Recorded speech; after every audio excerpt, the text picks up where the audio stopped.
Good morning everyone. So today we are going to start our third lecture. Before proceeding to the third lecture, we will do one numerical based on the second lecture. So the question is ready. आप एक बार जरूर से try करें. Question दिख रहा है? अच्छा रुकिए, थोड़ी साइज और बड़ी कर देते हैं.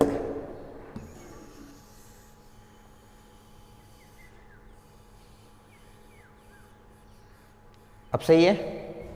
हाँ, क्वेश्चन आराम से विजिबल होगा और साथ में ही आपके आंसर भी दिए हुए हैं. Only what you need to do is you need to solve it from yourself and to get your result. क्या दिया क्या है, हम एक बार क्वेश्चन पढ़ देते हैं. At 90 degree Celsius, okay, vapour pressure of toluene is 400 torr. Torr क्या होता है? Yes, it is the unit of pressure and we know that 1 atm is equal to how many torr? Yes, 760 tour.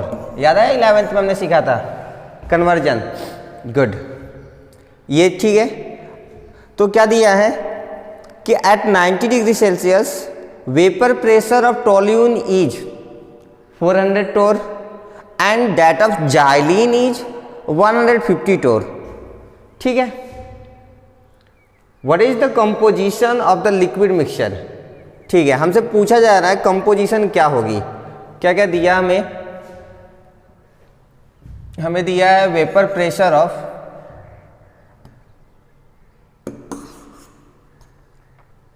We are given vapour pressure of toluene. It means P naught of toluene. This will be T, na? How much given it is? I think 400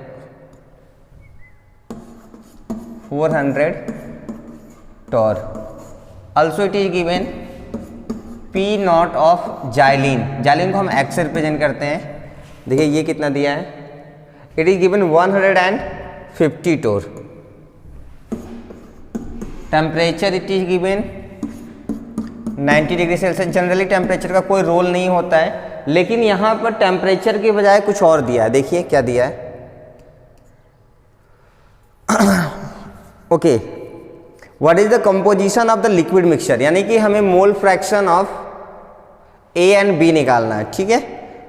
which boils at 90 degree Celsius. बहुत अच्छा, यानी कि हमें क्या दिया गया है. देखिए it is given that it is the boiling point of the mixture. मेरे पास कोई एक मिक्सचर है,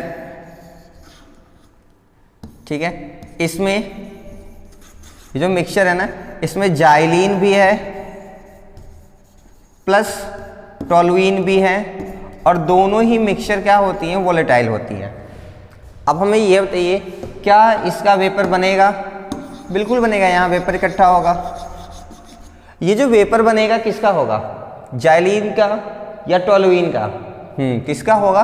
दोनों का ही होगा, जाइलिन प्लस टोलुइन का. क्यों? क्योंकि दोनों ही वोलेटाइल है ना. जाइलिन का भी वेपर बनेगा, टोलुइन का भी वेपर बनेगा. सब वेपर कहाँ इकट्ठा होगा? ऊपर. यहाँ तक क्लियर है? देखिए क्या कह रहा है, हमसे पूछ रहा है कि इस मिक्सचर में कितना जाइलिन है और कितना टोलुइन है. यही हमें इंक्लूड करके निकालना है. और क्या दे रखा है? टेम्परेचर 90 डिग्री सेल्सियस है, बॉइलिंग पॉइंट भी वही है. एक और छोटी चीज दी हुई है, देखिए क्या है. Which boils at 90 degree Celsius when pressure is 0.5 atm. यानी कि P एक्सटर्नल, बाहर का प्रेशर कितना दिया है? 0.5 atm.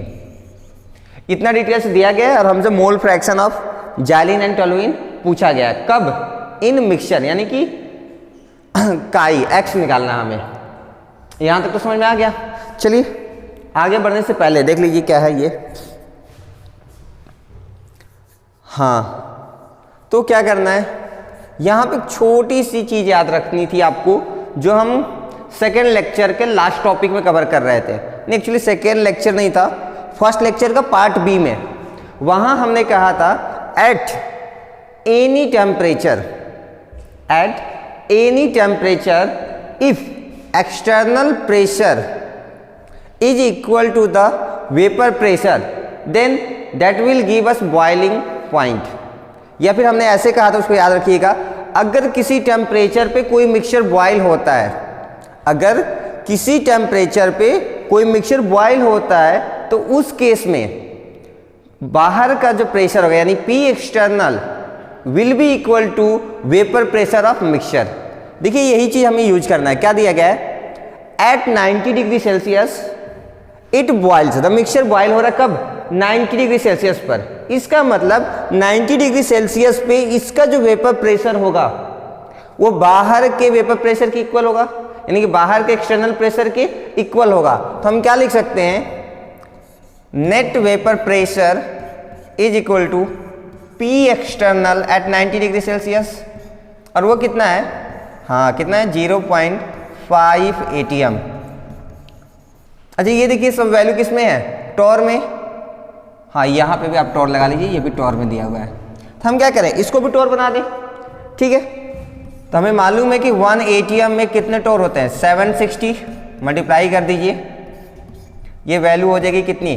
380 टॉर। ये अभी हमने क्या निकाला है? We have concluded the net vapour pressure of the mixture. ये इस पूरे मिक्सचर के यानी जाइलिन और टोलुइन का मिला के कितना वेपर प्रेशर आएगा, वो कितना आएगा? 380 टॉर। यहां तक क्लियर है? चलिए यहां तक क्लियर है तो फिर वापस से लौट आते हैं अपने सेक्शन पे। हमने क्या निकाल लिया? नेट वेपर प्रेशर निकाल लिया है। एक फॉर्मूला आपको याद होगा, हाँ, net vapour pressure P is, याद है? हाँ क्या था? P नॉट A होता था ना। यहां पर हम A किसको मान के चले? टोलुइन को, ठीक है। P not toluene mole fraction of toluene plus P not of second क्या हमारा? Xylene mole fraction of xylene. Net pressure अभी निकाला हमने, कितना आया था? 380। P नॉट ऑफ टोलुइन कितना है? 400, ठीक है। अब क्या करना है?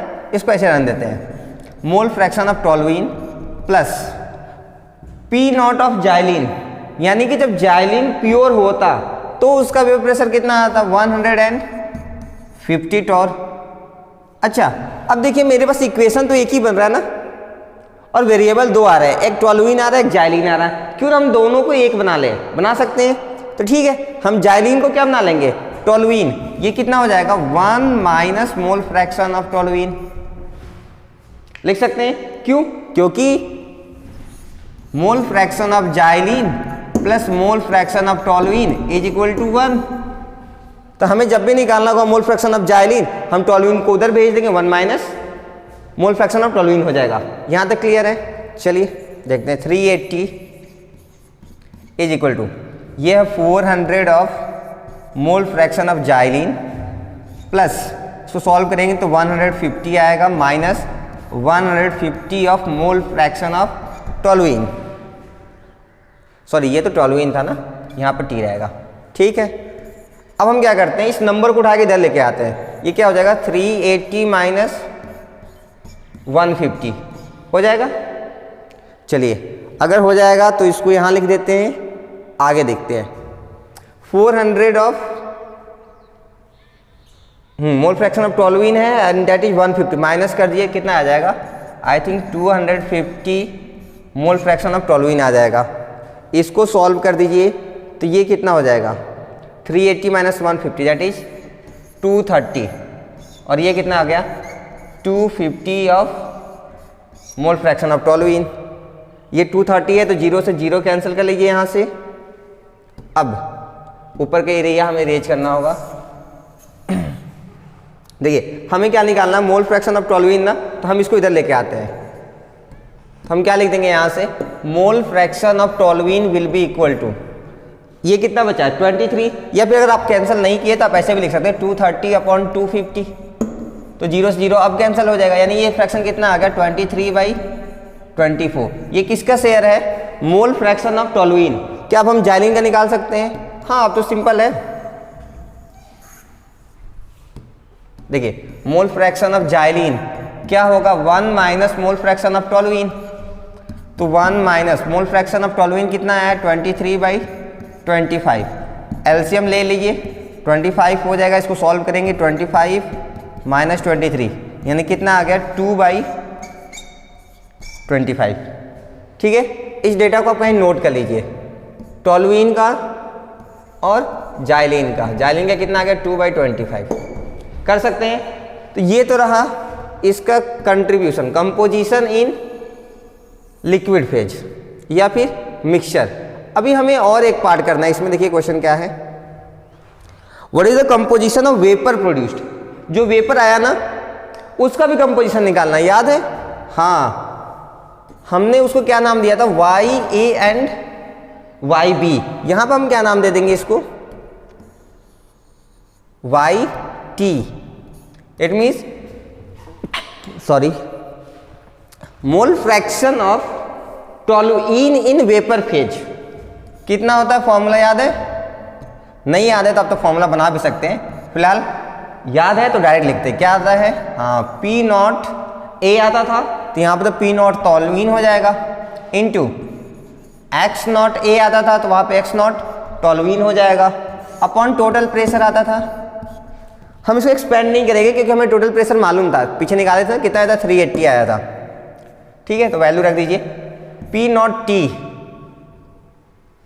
टोलुइन का कितना दिया था 300 400। So this will be 400 into mole fraction of toluene कितना है 23/25।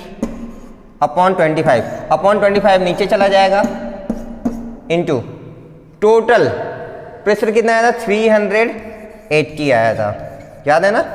ठीक है, देखिए क्या हो जाएगा, 0 से 0 कैंसिल कर देंगे, 5 5 जा 25, 5 8 जा 40, ये हो जाएगा 2 4 जा 8, ये हो जाएगा 19 2 जा 38।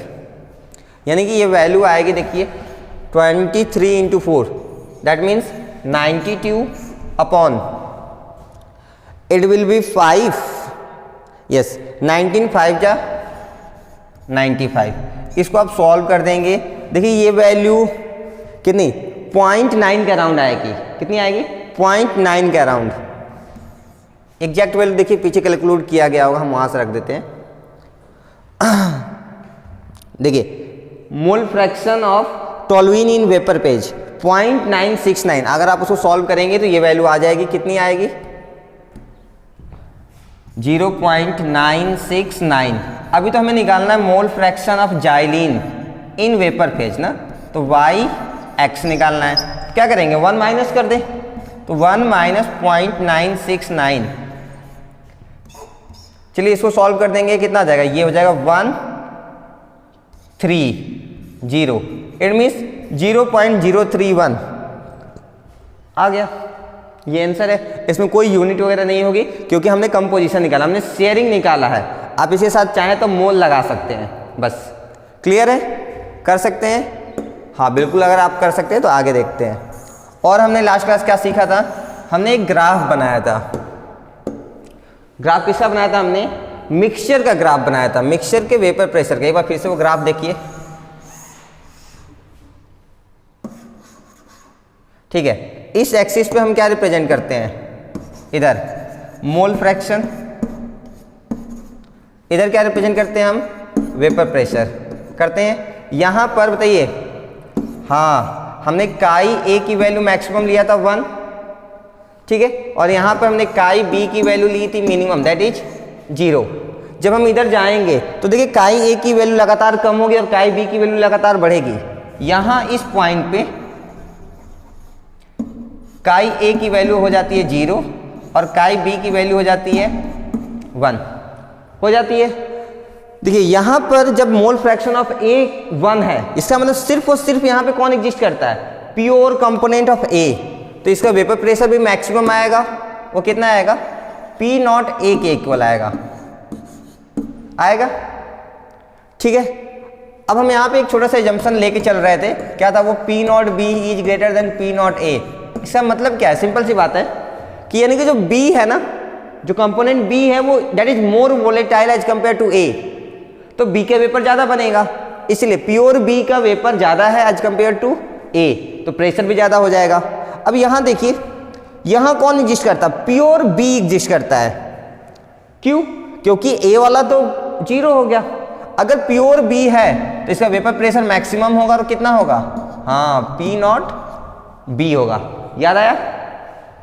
ठीक है, याद आ गया। तो अब क्या करते हैं, मैक्सिमम और मिनिमम वैल्यू को मैच करा देंगे। ये देखिए वेपर प्रेशर की मैक्सिमम वैल्यू किस केस में? ए वाले केस के लिए ये मैक्सिमम है, ए वाले के लिए ये मिनिमम है, इनको जोड़ दीजिए। ये ग्राफ किसका बन गया? किसका? हाँ, it is the graph of pressure A. ठीक है, जिसकी वैल्यू कितनी आएगी? राउट्स के हिसाब से पी नॉट ए एक्स ए आएगी। क्लियर है? ऐसे ही अब हम क्या करेंगे, इनको भी जोड़ दें। देखिए ये बी का मैक्सिमम प्रेशर है और ये बी का मिनिमम प्रेशर है, इसको जोड़ दीजिए। This is the pressure B, जिसकी वैल्यू क्या आएगी? हाँ, P naught B X B आएगी। इन दोनों में से कौन सा प्रेशर है जो हमें मिक्सचर का प्रेशर देता है? कोई नहीं। मिक्सचर का प्रेशर कब आएगा? हाँ, जब इन दोनों को भी हम ऐड करेंगे, यानी कि ये वाला पॉइंट इससे जब ऐड होगा, this will give us net pressure of the mixture, जो कि कितना होगा? P A plus P B के इक्वल होगा। लास्ट क्लास में इतना डिस्कस हो गया था, ग्राफ पूरा क्लियर था। अभी कोई डाउट नहीं है? ठीक है, अगर डाउट नहीं है तो फिर अब आगे बढ़ते हैं हम लोग।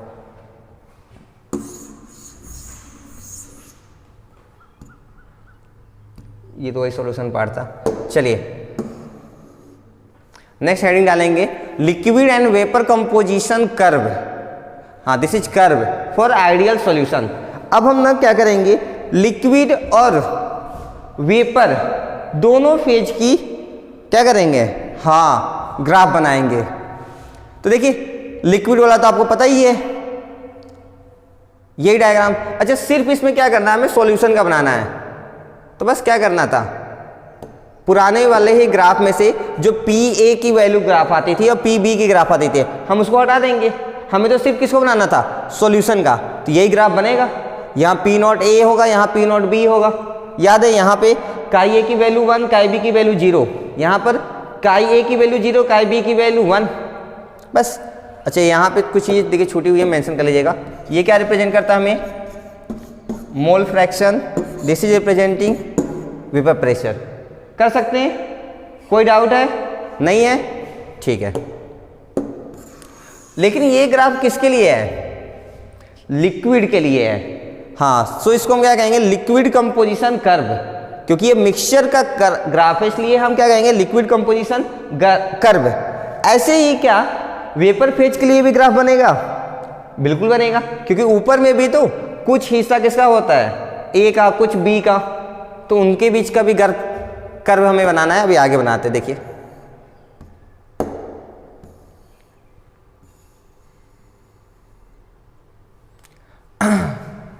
देखिए हमारे पास एक छोटा सा डेरिवेशन है, उसी डेरिवेशन की हेल्प से हम क्या करेंगे?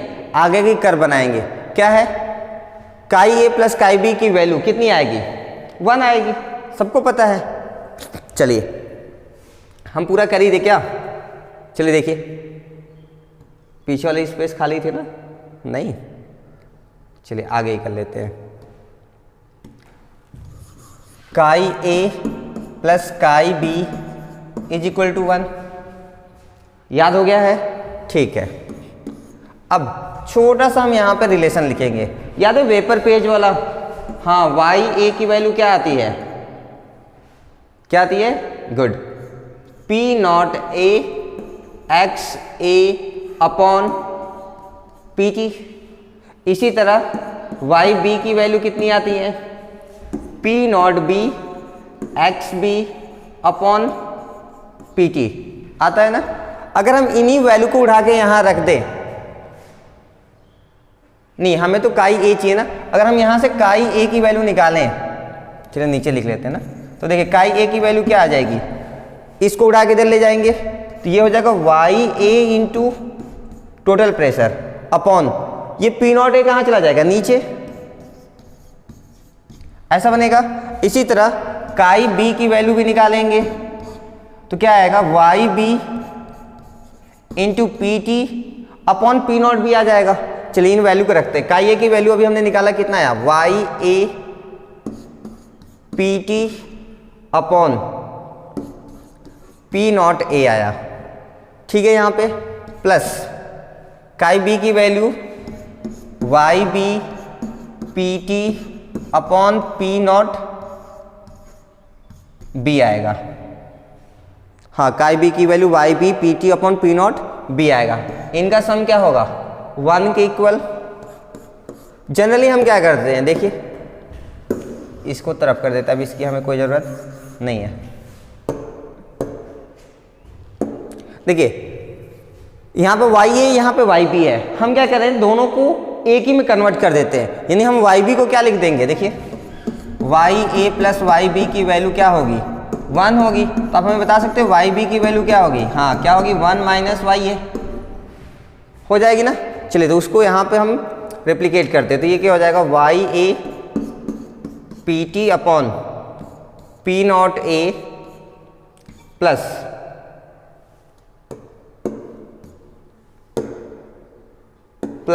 वाई बी के जब हम क्या लिख देंगे अब 1 minus Y A into P T upon P naught B, ठीक है। इतना कर सकते हैं is equal to 1।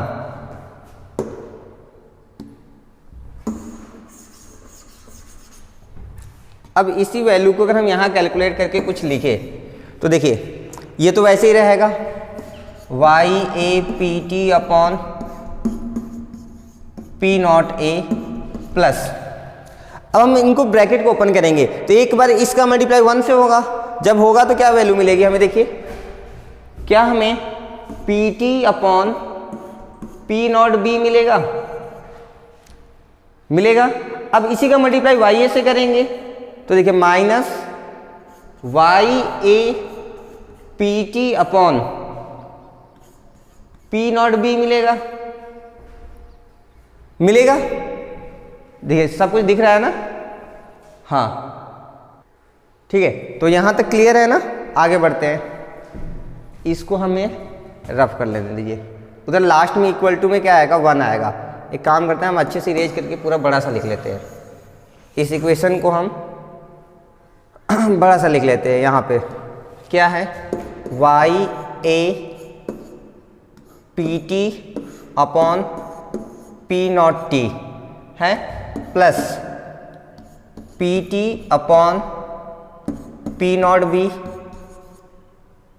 Minus Y A P T upon P naught B will be equal to 1। अब हम इसे इरेज कर देते हैं, अब इसकी कोई रिक्वायरमेंट अब नहीं रही। Is equal to 1। अब देखिए यहाँ कुछ कॉमन मिलेगा, ध्यान से देखिए, हाँ ध्यान से देखें तो पी टी सब में है ना, हम इसको कॉमन कर लेते हैं, यानी कि नेट प्रेशर हमने कॉमन कर लिया। तो क्या बचा यहाँ से Y A upon P naught T plus यहाँ से पी टी कॉमन हो गया तो 1 upon P naught B minus यहाँ से पी टी गायब है इसलिए Y A upon P naught B is equal to 1। अब हम क्या करते हैं ना, इस हम टोटल प्रेशर उड़ा के इस साइड लेके आते हैं। तो देखिए अगर हम ऐसा करेंगे तो क्या बचेगा Y A upon P naught T plus 1 upon P naught B minus Y A upon P naught B is equal to 1 upon P T हो जाएगा। यहाँ पे मल्टीप्लाई में रिलेशन, उधर जाने के बाद डिवाइड में हो जाएगा। इतना कर सकते हैं, चलिए इतना कर सकते हैं। तो अब इसको थोड़ा सा अरेंज करते हैं, कांस्टेंट को बाहर, वेरिएबल्स को अंदर, ताकि हमें ये इनकी डिपेंडेंसी वगैरह पता चल सके। अब हम क्या करते हैं, पहले तो हम एक काम करते हैं, इसको ऐसे रख लेते हैं, ये सिंपल वाला टर्म को लेफ्ट में कर लेते हैं। तो ये क्या हो जाएगा 1 upon P T is equal to, कर सकते हैं ना, लेफ्ट को राइट, राइट को लेफ्ट, ठीक है। इसमें से देखिए कांस्टेंट टर्म कौन सा है, वाई ए क्या है, मोल fraction of component A in vapour phase. ये तो डिपेंड करेगा, ये तो बदलता रहेगा, कंपोजिशन बदलेगा तो उसका वेपर प्रेशर भी बदल जाएगा।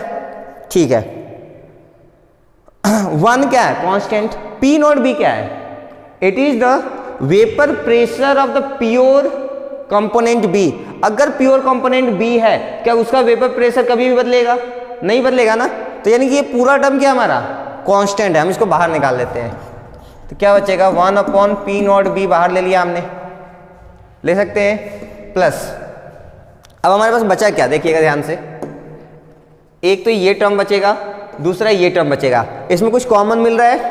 हाँ, YA कॉमन है। अगर हम YA को कॉमन कर लें तो देखिए क्या मिलेगा यहाँ से, 1/P0 A माइनस, यहाँ से YA कॉमन हो गया तो यहाँ से क्या बचा? 1/P0 B बचेगा। ठीक है, ये बात यहाँ तक समझ में आ रही है? ये हमारा A है ना, अच्छे से दिख नहीं रहा था, ये P0 A है। चलिए अब हम इसको इरेज कर देते हैं, अभी इसकी कोई रिक्वायरमेंट नहीं है। ये हमारा बन गया इक्वेशन। इसी इक्वेशन के बेस पे हम अपना ग्राफ बनाएंगे। क्लियर है? चलिए ग्राफ बनाते हैं। देखिए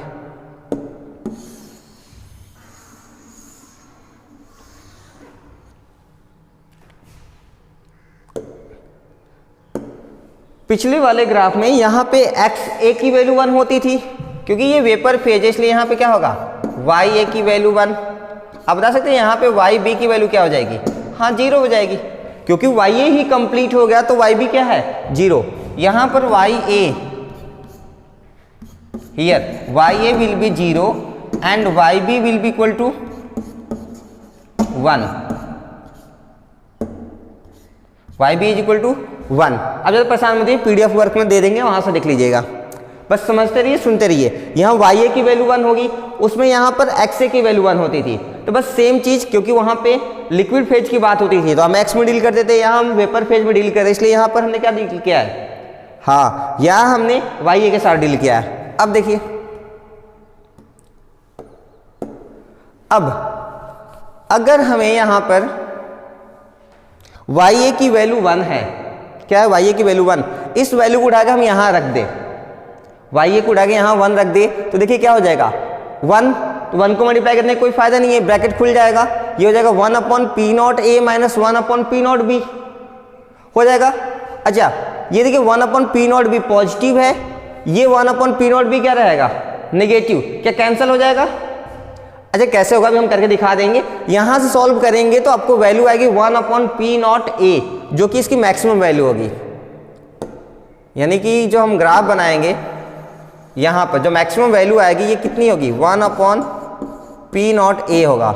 ये प्रेशर, वेपर प्रेशर का एक्सिस है और ये मोल फ्रैक्शन का है।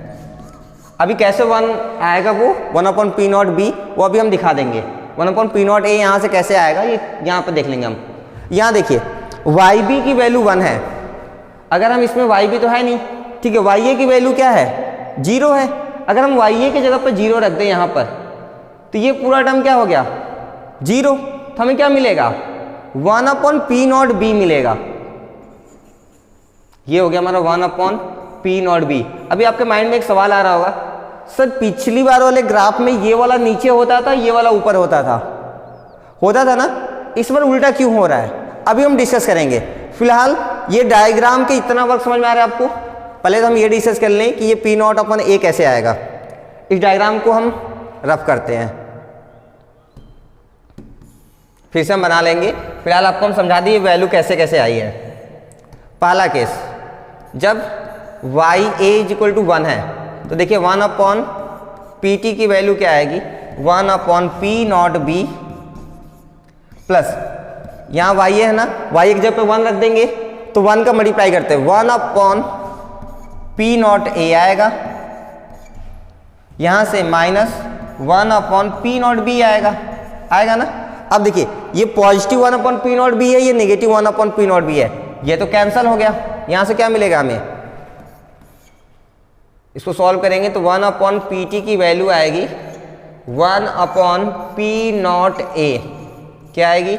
1/P0 A। तो देखिए हमने ग्राफ में यही तो लिखा था 1/P0a। यहाँ तक क्लियर है? चलिए अगर ये क्लियर है तो दूसरी वैल्यू भी निकाल के देख लेते हैं। अब हम क्या करेंगे सेकेंड केस में, व्हेन ya इज 0, तो देखिए 1/pt की वैल्यू कितनी आएगी, 1/P0b। यहाँ जब 0 रखेंगे और 0 को मल्टीप्लाई करेंगे तो पूरा टर्म क्या होगा 0, यानी कि यहाँ से क्या वैल्यू आएगी 1/P0b आएगी। ये सब वैल्यू किसके लिए आ रही है 1/pt के लिए। यहाँ तक क्लियर है ना? अब वापस अपने ग्राफ पे आते हैं।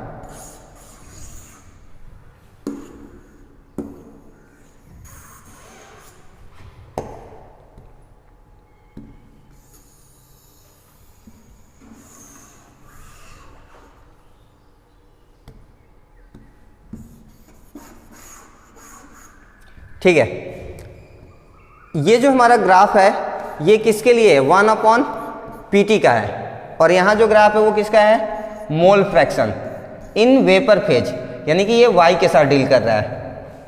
यहाँ तक क्लियर है? अब दूसरी जो इंपॉर्टेंट चीज हमें समझनी थी कि सर ये ग्राफ ऊपर नीचे क्यों हो गया था।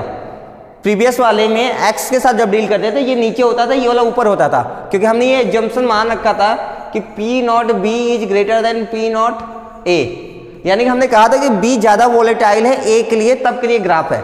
अब हमें ये बताइए 5 is greater than 3, it is true और फॉल्स? ट्रू है। अब हमें ये बताइए 1/5 and 1/3, now which is greater 1/5? नहीं भाई, यहां से बड़ा कौन आएगा 1/3। सॉल्व करके देख लीजिए, इसकी वैल्यू कितनी आएगी 0.2, इसकी वैल्यू 0.33 आएगी, ये बड़ा है ना। हाँ रिवर्स हो गया। अभी ये देखिए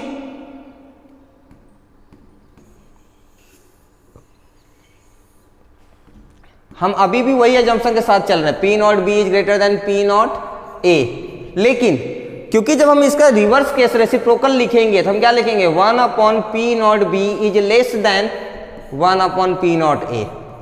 रिवर्स हो गया ना।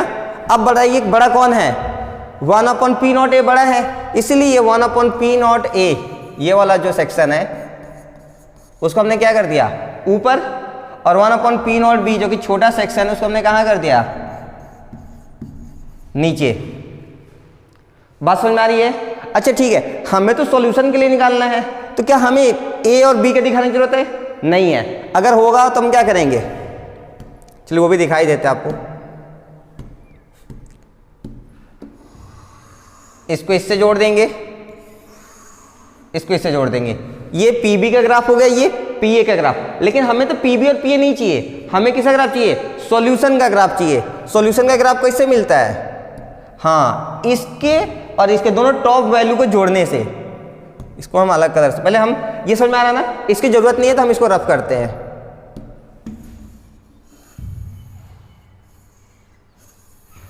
हमें तो सिर्फ ग्राफ किसका बनाना है सॉल्यूशन का। तो ये देखिए ग्राफ बन गया हमारा सॉल्यूशन का। अच्छा एक चीज देखा आपने, यहां पे जो ग्राफ बन रहा है ना उसका स्लोप निगेटिव है, यानी वो ग्राफ ऊपर से नीचे की तरफ आ रहा है। आ रहा है, आ रहा है कि नहीं आ रहा है ना। अभी हम देखते हैं वो ग्राफ ऊपर से नीचे क्यों आ रहा है। उसमें तो ऊपर जा रहा था। एक तो सिंपल सा है, पॉइंट को जोड़ने के लिए लाइन नीचे आएगी आएगी। एक बार हम इक्वेशन से भी देख लेते हैं। ये हमारा जो ग्राफ है इसको हम क्या कहते हैं, हाँ तो इरेज हो गया।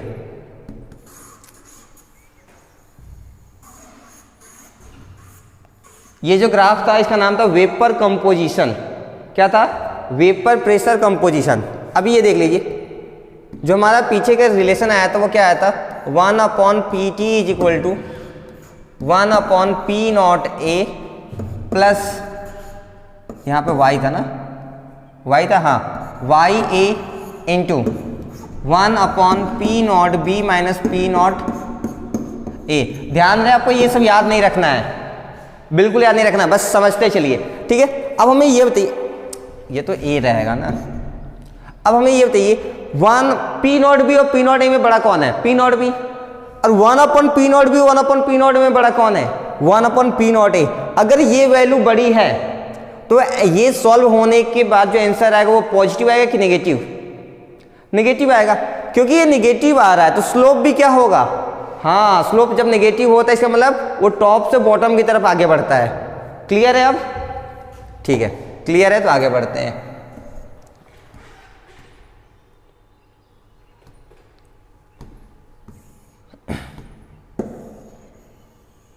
ये देखिए हमारा ग्राफ है, y is equal to 1, Y B is equal to 0, यहाँ पे y इज इक्वल टू 1, यहाँ सॉरी क्या ये, यहाँ पे वाई बी की वैल्यू क्या होगी 1 होगी, ठीक है, क्लियर है। ग्राफ 1/P0 टॉप पे होगा, 1/P0 भी नीचे, इस एक्सिस पे 1/PT रिप्रेजेंट करेंगे, इस एक्सिस पे हाँ mole fraction in vapour phase represent करेंगे। और देखिए इसमें और कुछ नहीं, फिलहाल और कुछ नहीं है, यही सेम चीज़ जो हमने एक्सप्लेन किया वही चीज़ यहाँ पे दिखाया गया है। आगे बढ़ते हैं।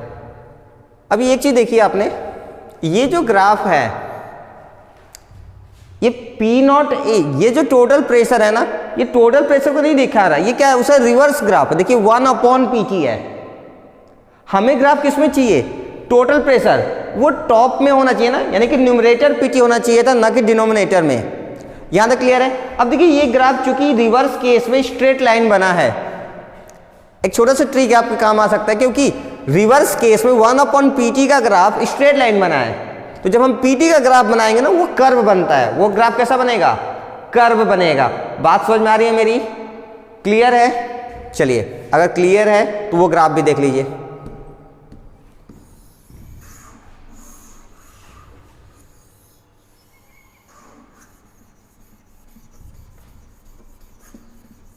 ठीक है, अब हम इस एक्सिस पे क्या रिप्रेजेंट करेंगे, PT, यहां पर फिर से वही होगा, Y A is equal to 1, Y B is equal to 0, यहाँ पे हो जाएगा Y A is equal to 0 and Y B is equal to 1, ठीक है। अब देखिए क्योंकि अब हम PT का ग्राफ बना रहे हैं, तो आप हमें ये बताइए, यहाँ पर P0B is greater than P0A, अपने जंक्शन के साथ बढ़ेंगे हम, तो इस बार P0B बड़ा होगा कि P0A, P0B बड़ा होगा, तो हमारा जो मैक्सिमम टॉप वैल्यू मिलेगी वो कहाँ मिलेगी, एक तो यहां मिलेगा, P0B बड़ा है तो वो यहां कहीं मिलेगा। ये क्या हमारा P0A, ये हमारा P0B। ध्यान से पीछे वाला जो ग्राफ बनाए थे हम 1/PT का ग्राफ बनाए थे, अभी जो ग्राफ बना रहे हो किसे बना रहे हैं हम, PT का ग्राफ बना रहे हैं, इसलिए वापस से पुराने टाइप का बन रहा है। बस ध्यान रहे, उसमें स्ट्रेट लाइन बन रहा था, इसमें कैसा लाइन बनेगा, हाँ कर्व लाइन बनेगा, कुछ ऐसा। अभी आपके माइंड में आ रहा होगा सर कर्व का मतलब जरूरी है नीचे से ही जाए, ऊपर से भी आ सकता है, नहीं, एक्चुअली ये क्या है ना, एक्सपेरिमेंटल ग्राफ है, एक्सपेरिमेंट से प्रूव किया गया ग्राफ है, इसलिए ग्राफ का नेचर ऐसा ही रहेगा, ग्राफ का नेचर चेंज नहीं होगा।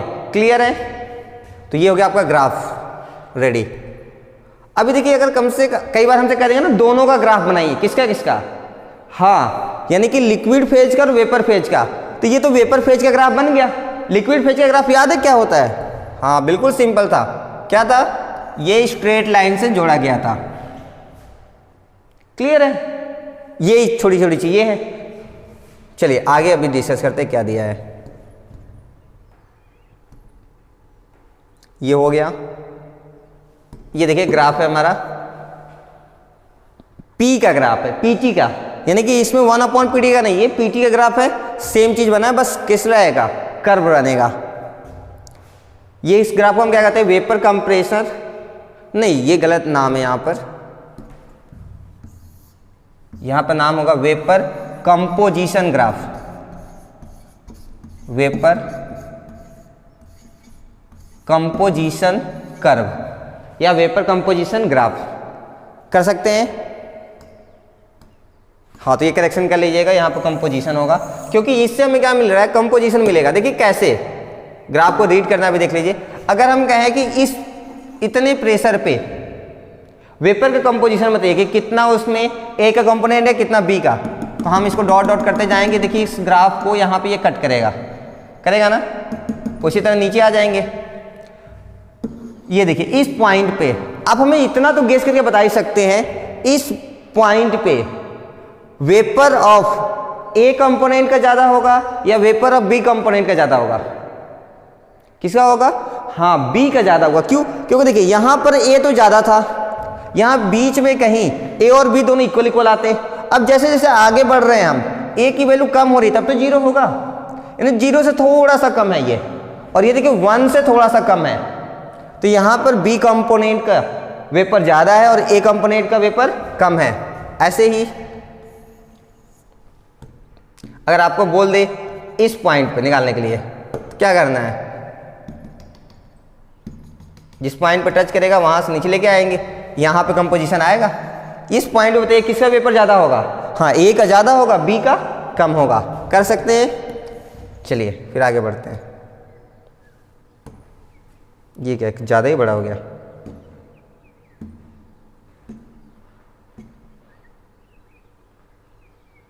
नहीं ठीक है, हो जाएगा। Vapour pressure and liquid composition curve, ठीक है।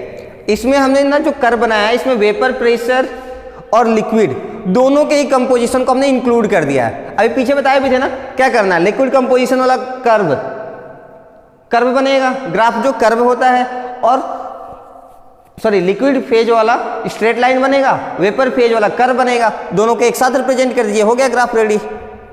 ये देखिए, ये किसको रिप्रेजेंट करेगा? ये वाला, हाँ, वेपर कंपोजिशन कर्व है। ये किसको रिप्रेजेंट करेगा? लिक्विड कंपोजिशन कर्व को। अब देखिए ये लिक्विड है ना, इस लाइन को हम लिक्विडस लाइन भी बोलते हैं। क्या कहते हैं? चलिए लिख देते हैं हम, liquids line, LIQUID, liquid, OUS, liquids line. और इसको हम क्या कहते हैं? Vapour line. क्यों? क्योंकि ये वेपर के कंपोजिशन को रिप्रेजेंट करता है, ये लिक्विड के कंपोजिशन को रिप्रेजेंट करता है। इतना कर सकते हैं, इसको मेंशन कर लीजिएगा कहीं। और छोटी छोटी चीजें दी हुई हैं, देखिए ये तो लिक्विड कंपोजिशन है, इसके ऊपर क्या होगा? सिंपल है, सिर्फ लिक्विड होगी। अच्छा, ये वेपर वाला कर्व है ना, इसके नीचे क्या होगा? पूरा का पूरा वेपर होगा। अच्छा, बीच में क्या होगा? हाँ, लिक्विड और वेपर दोनों एग्जिस्ट करेंगे इक्विलिब्रियम केस में। आगे देखिए, ये वेपर प्रेशर का ग्राफ है। यहां पर हमने क्या प्योर ए लिखा है और प्योर बी लिखा है, यानी कि हमने मोल फ्रैक्शन को डिफाइन नहीं किया कि एक्स के लिए या वाई के लिए, क्योंकि ये जो ग्राफ बनाया गया है ये लिक्विड फेज के लिए है, यानी एक्स के लिए भी है, और वेपर फेज के लिए भी, यानी कि वाई के लिए भी है। इसीलिए हमने यहाँ पर सिर्फ क्या लिखा? प्योर ए। यहाँ पर सिर्फ ए वाला कंपोनेंट होगा, ये प्योर बी, यहाँ पर सिर्फ बी वाला कंपोनेंट होगा। कर सकते हैं? आपको कंफ्यूज नहीं होना है। वो जो ग्राफ ऊपर नीचे बन गया था, यानी ये ऊपर था वो नीचे था, वो कब था? जब हम 1/PT का ग्राफ बना रहे थे, यानी कि 1/ प्रेशर का ग्राफ बना रहे थे। अभी सब ग्राफ किसका है? हाँ, प्रेशर का डायरेक्टली ग्राफ है, इसलिए ऐसा बनेगा। क्लियर है? चलिए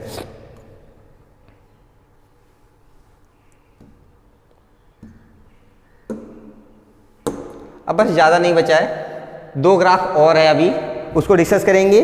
फिर उसके बाद नेक्स्ट लेक्चर में हम तो 1-2 न्यूमेरिकल करेंगे। देखिए क्या है ये, variation of composition of liquid and vapour with external pressure. क्या प्रेशर बढ़ाने से वेपर की अमाउंट में चेंजेस आएगा? बिल्कुल आएगा। देखिए मेरे पास एक डायग्राम है, इसको मान लीजिए this is case A and this is case B. अब हमें ये बताइए, ये लिक्विड है और लिक्विड के ठीक ऊपर हमने पिस्टन लगा रखा है। यहाँ वेपर प्रेशर बनेगा या वेपर बनेगा? नहीं बनेगा। क्यों नहीं बनेगा? अच्छा, वेपर बनने के लिए क्या चाहिए था? उसको जगह चाहिए था ना, जिसमें वो ऑक्यूपाई करते हैं। यहाँ तो जगह ही नहीं है। यहाँ जो सरफेस वाले मॉलिक्यूल्स हैं वो चाहते हैं इवापोरेट होके गैस बनना, लेकिन गैस बनने के लिए उनको दूर जाना होगा, और दूर जाने के लिए जगह चाहिए। यहाँ तो कुछ है ही नहीं, तो यहाँ पर वेपर नहीं बनेगा। बात समझ में आ रही है? यहाँ पर बिल्कुल बनेगा। आप चाहे तो वेपर बना भी लीजिए, इसमें कुछ वेपर्स बना लीजिएगा आप पेंसिल से। क्लियर है? क्यों यहाँ बना? क्योंकि यहाँ स्पेस था, तो ये मॉलिक्यूल्स इवापोरेट होकर ऊपर गैस बन के यहाँ फैल जाएंगे सब, और तब तक ये काम होता रहेगा जब तक ये पूरा स्पेस ऑक्यूपाई नहीं हो जाए। और जब ऑक्यूपाई हो जाएगा उसके बाद जितने यहाँ से इवापोरेट होंगे उतने ही यहाँ पे कंडेंस होंगे, यानी कि इक्विलिब्रियम वाली कंडीशन आ जाएगी। और वो कब आती है? जब बाहर का प्रेशर और यहाँ का वेपर प्रेशर दोनों क्या हो जाते हैं? सेम, और यानी कि इक्वल हो जाते हैं। क्लियर है, इतना सब कुछ डिस्कस हो गया था पहले ही। तो हम क्या कर सकते हैं कि प्रेशर बढ़ाने से, ध्यान सुनिएगा, प्रेशर बढ़ाने से वेपर प्रेशर का जो कंपोजिशन है वो बढ़ेगा या घटेगा, यानी कि वेपर प्रेशर का अमाउंट बढ़ेगा या घटेगा? हाँ घटेगा। प्रेशर कम करने से बढ़ेगा। चलिए यही चीज़ यहाँ लिखा हुआ है, आप एक बार देख लीजिए। अभी तो हम डिस्कस करेंगे कैसे बढ़ता है कैसे घटता है, फिलहाल आप इसको एक बार देख लीजिए। As pressure on liquid decreases, liquid पे जैसे जैसे प्रेशर कम होगा, हाँ वेपर प्रेशर बढ़ जाएगा, the liquid molecules will easily come out. यहां से देखिए ये जो लिक्विड मॉलिक्यूल है ये आराम से बाहर निकल जाएगा, बाहर निकलने के बाद वेपर बन जाएगा from the surface and will get evaporated into vapour at a given temperature. ये सब कुछ हम कब डिस्कस कर रहे हैं? एट कांस्टेंट टेम्परेचर, यानी यहां पर टेम्परेचर क्या है? कांस्टेंट है। ठीक है, आगे देखिए। And as vapour increases, sorry pressure, और जैसे जैसे प्रेशर इंक्रीज करेगा the liquid molecules will not easily evaporate. ऐसा नहीं कि नहीं करेंगे, बहुत ही कम करेंगे। समझ में आ गया? हाँ, रीजन स्पेस ही नहीं बचा है।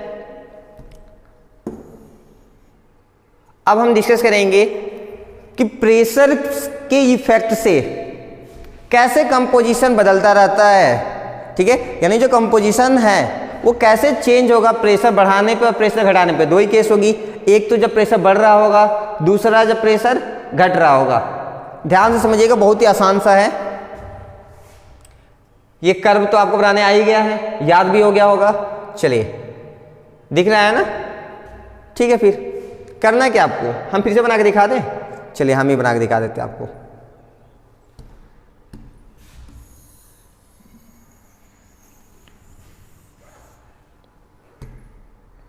यहाँ कौन होगा? प्योर ए। ध्यान दीजिएगा, हम प्योर ए प्योर बी अब क्यों लिख रहे हैं? क्योंकि इस ग्राफ में एक्स भी है और वाई भी है। यहाँ पर कौन आता है? हाँ, पी नॉट ए। यहाँ कौन आएगा? P naught B. इसके लिए कंडीशन क्या है? P naught B is greater than P naught ए, यानी कि बी हमारा मोर वोलेटाइल एज कंपेयर टू ए। ये जो ग्राफ बना है ये किसको रिप्रेजेंट करता है? लिक्विड कंपोजिशन को। ये जो ग्राफ बना है, सॉरी ये यहां से मैच करेगा ना, ये ग्राफ किसको रिप्रेजेंट करता है? वेपर फेज को। क्लियर है? अब मान लीजिए हम एट कांस्टेंट टेम्परेचर बात करेंगे। टेम्परेचर हमारा क्या रहेगा? कांस्टेंट रहेगा। ठीक है, हमें देखना है कि प्रेशर के बढ़ाने से या घटाने से क्या क्या इफेक्ट होता है। तो पहले हम एक केस डिस्कस करेंगे जब प्रेशर क्या होगा? कम होगा। फिर दूसरा केस डिस्कस करेंगे जब प्रेशर बढ़ेगा। तो हमने एक लाइन ड्रॉ किया। ठीक है, प्रेशर घट रहा है, यानी कि हम क्या कर रहे हैं? ऊपर से नीचे आ रहे हैं। कैसे पता चलेगा? अच्छा देखिए, ये प्रेशर वाली एक्सिस है ना, यहां प्रेशर ज्यादा होगा, यहां प्रेशर कम होगा, यहां और कम होगा, यहां और कम होगा, ऐसे करते करते जाएंगे, प्रेशर एकदम कम हो जाएगा। बात समझ में आ रही है? चलिए, अगर आ रही है, ये जो लाइन है कौन सी लाइन है? लिक्विडस लाइन, यानी कि इसके ऊपर कौन है? लिक्विड होंगी। ये लाइन कौन है? Vapour line. इसके नीचे क्या होगा? सिर्फ वेपर होगा।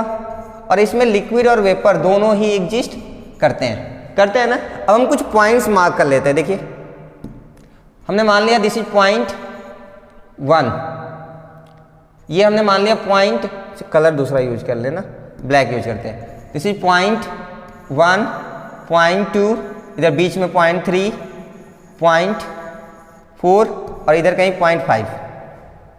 नंबर कर लीजिए, ये 1 2 3 4 5। अच्छा, इस पॉइंट पे ध्यान समझिएगा, इस पॉइंट पे जो प्रेशर होगा हमने कह दिया P1, ऐसे इस पॉइंट पे जो प्रेशर होगा P2, यहाँ पर P3, यहाँ P4 और यहाँ पर P5। क्यों? क्योंकि ये नंबर 5 का था। ऐसे कर सकते हैं ना। अगर कर सकते हैं तो ध्यान से समझिएगा, एट पॉइंट 1 सिर्फ हम डिस्कस करें, लिखने की जरूरत नहीं है, आगे सब लिखा हुआ आपको मिल जाएगा। ठीक है, मेरी पीडीएफ में हम वहां पे एक्सप्लेन भी कर देंगे, बस अभी आप समझ लीजिए। एट पॉइंट 1, ये पॉइंट 1 है ना, यहां पर क्या मिलेगा आपको? क्या सिर्फ और सिर्फ लिक्विड मिलेगी? बात समझिएगा मेरे ध्यान से। हम क्या कर रहे हैं, at point 1 there we will find only and only liquid. हाँ सही है, पॉइंट 1 में हमें क्या मिलेगा? सिर्फ लिक्विड मिलेगा। एट पॉइंट 2 अब ध्यान से देखिए, लिक्विड कम होते होते होते इधर तो लिक्विड वेपर दोनों मिल जाएगा, यानी कि यहां पर क्या होगा, लिक्विड की मैक्सिमम वैल्यू होगी। इसको हम क्या कहेंगे, here we will find out bubble of vapour phase या bubble of vapour, first bubble of vapour. ये इसका मतलब क्या, देखिए ये लिक्विड है, पूरा लिक्विड भरा हुआ है, यहां पे पहला बबल बनेगा, यानी कि जो लिक्विड का पहला मॉलिक्यूल निकला है वेपर बनने के लिए, हम उसकी बात कर रहे हैं। उसके बाद कुछ मॉलिक्यूल्स वेपर बन जाएंगे, तो यहाँ पर लिक्विड वेपर दोनों मिलेगा, यहाँ आते तो पूरा वेपर बन जाएगा। हम क्या कहेंगे, at point 2 we will get first bubble of the vapour. कर सकते हैं। थर्ड में देखिए, at point 3 we will get both liquid and vapour. At point 4, अब ध्यान से देखिएगा, इस फोर्थ वाले कंपोजिशन से हल्का ऊपर जाएंगे तो लिक्विड है कि नहीं है? है ना, लिक्विड और वेपर दोनों ही हैं। क्या फोर्थ के नीचे जाने पे लिक्विड है? नहीं है। तो हम क्या कहेंगे, at point 4 we will get last drop of the liquid. ध्यान से देखिए हम क्या कह रहे हैं, एट पॉइंट 4 इस पॉइंट पे हमें लिक्विड के लास्ट ड्रॉप मिलेगी, उसके बाद आगे कहीं हमें लिक्विड मिलने वाली नहीं है। एट पॉइंट 5 पे क्या मिलेगा हमें? हाँ सिंपल सा है, सिर्फ और सिर्फ वेपर मिलेगा। बात समझ में आ गई?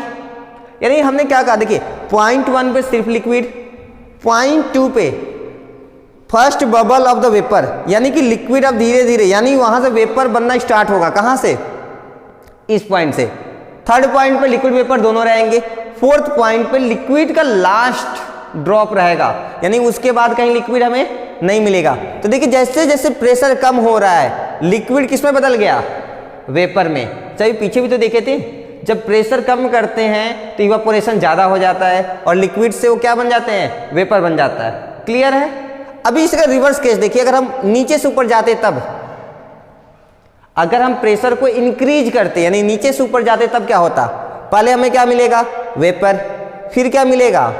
हाँ लिक्विड वेपर, उसके बाद लिक्विड, यानी कि जैसे जैसे हम प्रेशर बढ़ाएंगे वेपर क्या बन जाएगा? लिक्विड में। उसी को तो हम कंडेंसेशन कहते हैं। चलिए अब हम ये सारी चीज़ समझ गए हैं, तो अब आगे ग्राफ से देखना आसान हो गया। जैसे केस बी ना, केस ए देख ले पहले हम। Case A, when the pressure over a liquid decreases, जब हम प्रेशर को लगातार डिक्रीज करते हैं, यानी ऊपर से नीचे, डायरेक्शन देखिए ऊपर से नीचे की ओर है। तो देखिए पॉइंट 1 पे क्या मिलेगा? At point 1 when P external is equal to P1 only liquid will exist, सिर्फ लिक्विड मिलेगा ना। देखिए एट पॉइंट 2 जब P एक्सटर्नल किसके इक्वल हो जाएगा? P2 के, first bubble of the vapour will exist, हमें पहला बबल, पहला बुलबुला मिलेगा, यानी कि वहां से वेपर बनना स्टार्ट होगा। At point 3 when P external is equal to P3 both liquid and vapour will exist, हाँ दोनों मिल जाएंगे। एट पॉइंट 4 देखिए कहाँ पे है? एकदम कर्व को टच कर रहा है, उसके आगे हमें कहीं अब लिक्विड मिलने वाला नहीं। ऊपर तो लिक्विड है लेकिन उसके नीचे कहीं लिक्विड मिलने वाला नहीं है। तो हम क्या कहेंगे, when P external is equal to P4 we will get last drop of liquid, और वो भी किस में कन्वर्ट हो जाएगा?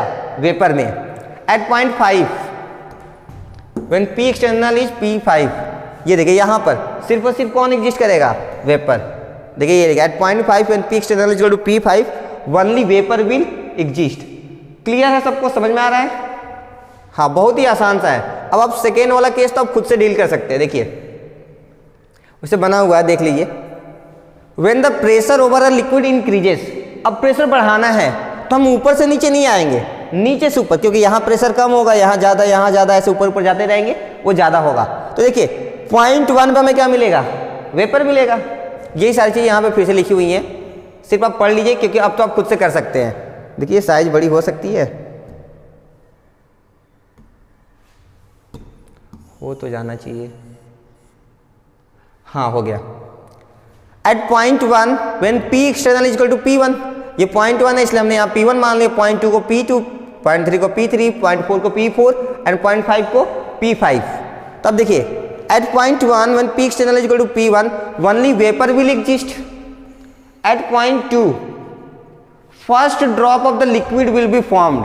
अभी देखिए यहां तक तो सिर्फ और सिर्फ क्या था, वेपर। इसके नीचे भी वेपर है, लेकिन जैसे हम इस ग्राफ के इस पॉइंट के ऊपर जाएंगे लिक्विड मिलने लगेगी, यानी कि अभी पहली लिक्विड हमें मिलेगी कहां पर, यहां पर। So we will get first drop of the liquid at point 2। At point 3 when P external is equal to P3 both liquid and vapor will exist. At point 4 when P external is equal to P4, अब देखिए यहां पर इस point पे, इस point के ऊपर तो लिक्विड है, क्या इस पॉइंट के ऊपर गैस भी है, यानी वेपर भी मिलेगा आपको, नहीं मिलेगा।